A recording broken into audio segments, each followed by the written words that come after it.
Okay, welcome back to another book review. Yes, one day after the last one. I chose the shortest book on my shelf. It took me 30 to 40 minutes to read the whole thing. And it's this Daedalus, or The Science in the Future. And this was actually recommended in a dark stream and a Vox Populi post. So Vox, he quoted this, I want to say a month and a half ago. Yep. And he mentions it at the bottom of this post here, and then on the dark stream that same night or a day or two later, he mentioned it. And I looked it up, and sure enough, there was like one copy on Amazon. It actually did cost me over $100, and I bought it. But I'm going to tell you right now, it is a 1925 book. Like, it is a book that literally was made almost 100 years ago. So I thought that was very cool. I have a book on my shelf that is a literal piece of history.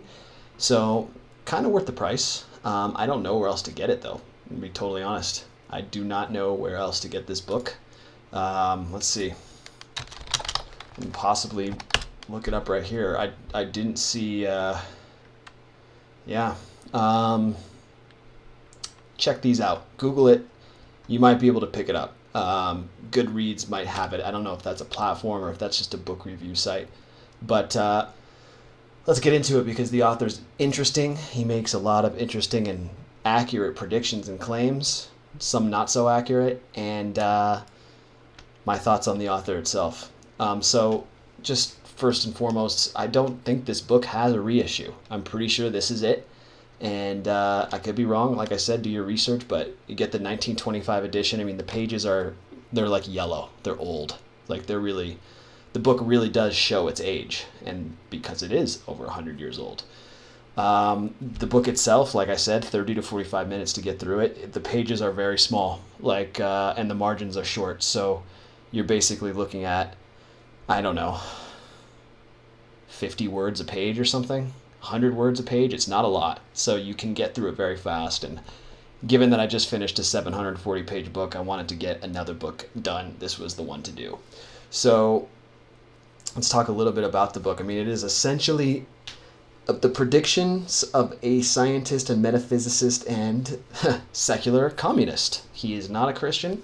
He doesn't speak super highly of it in this book, but pretty sure he's a communist.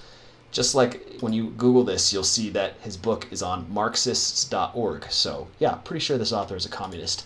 That being said, it wasn't the worst thing. It wasn't a terrible book. It's named after Daedalus, who was a figure in Greek mythology, and as the legend goes, he basically, I want to say, created the labyrinth below the island of Crete that was the home of the either the Minos or the Minotaur, some figure.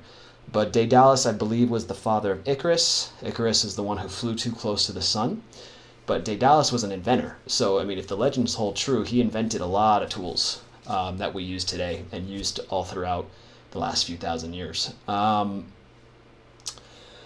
basically pulled my notes from the only review on the Amazon site and kind of condensed it because the review that's on the Amazon site is pretty spot on. I changed the little things around, but basically, you basically get a look into one man's prediction of the future about a quarter century, half a century, and like a century and like 150 years ahead. He touches on everything from capitalism, eugenics, the progress of science and technology, the human population, and specifically reproduction, and some other stuff, social progress, the status of women. There was a line in here about women that I thought was super interesting where he actually basically says that the more advanced societies like the West, Europe, America, have cultivated a taste for like sexy women. That's basically what he said. And that the more backwards and not progress societies were still dating ugly women. I mean, it's not exactly that, but that's pretty much what he said. So I thought that was interesting. And on that note about women, there's a whole thing that he predicts that like basically is in vitro fertilization now, sort of. But basically that, babies would be born in test tubes and would be cultivated in labs, and that it would make for a substantial amount of births in the future. And that's in a fictional letter. There's literally a letter that he created that acts as a fictional letter to a teacher from an undergraduate student. It's all fake, but it predicts a bunch of crazy stuff like that. Also, that there would be a revolution in the food supply, and that diseases would be eradicated. And I mean, we kind of are there with diseases being eradicated, sort of. Like back in his day, I think the life expectancy was like 45 on average, but I mean, now we're like, most people, for the most part, unless you're super fat and bad at eating and health, you're going to make it to a long time. So he pretty much predicted that.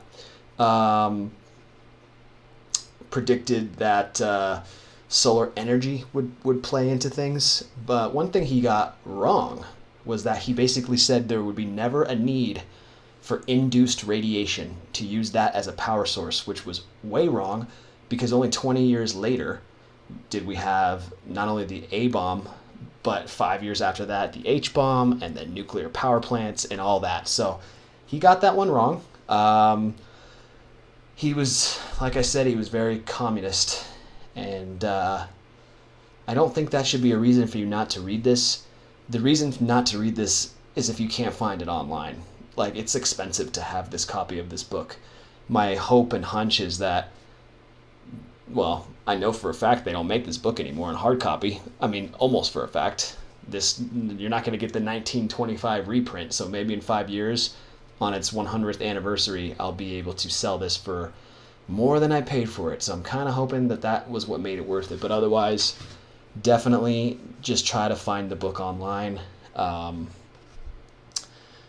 Yeah, all in all, an interesting read for sure. It's a blast from the past. You really get to get inside the head of a guy who made some pretty key predictions. But yeah, definitely worth a read, and just a short and sweet book to get out of the way. Again, this was recommended by Vox Day. You can look up the post here from the 27th of May this year. And yeah, y'all have a good one.